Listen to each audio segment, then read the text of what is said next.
Welcome to my channel, Coding Ward. Day 11 hashing. Hashing అంటే డేటాని key value ఫామ్లో store చేయడం.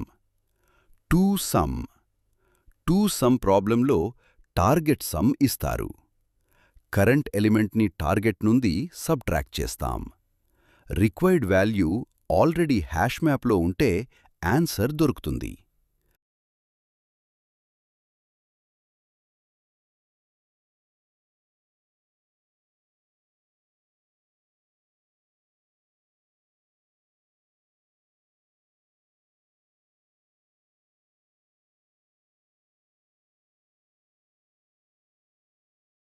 Majority element.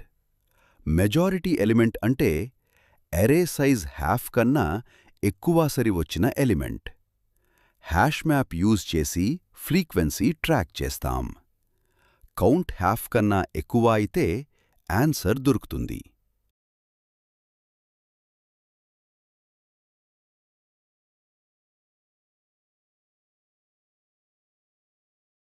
Intersection of two arrays. Intersection అంటే రెండు అరేస్లో common elements. First అరేని సెట్లో store చేస్తాం. సెకండ్ అరే ట్రావర్స్ చేసి కామన్ ఎలిమెంట్స్ని రిజల్ట్లో యాడ్ చేస్తాం. ఈ వీడియోలో మనం హ్యాషింగ్ కాన్సెప్ట్స్ నేర్చుకున్నాం. To some, majority element, intersection problems. Hash map use చేస్తే చాలా ప్రాబ్లమ్స్ ఫాస్ట్గా సాల్వ్ చేయొచ్చు. వీడియో నచ్చితే లైక్ చేయండి, షేర్ చేయండి, ఛానల్ని సబ్స్క్రైబ్ చేయడం మర్చిపోకండి.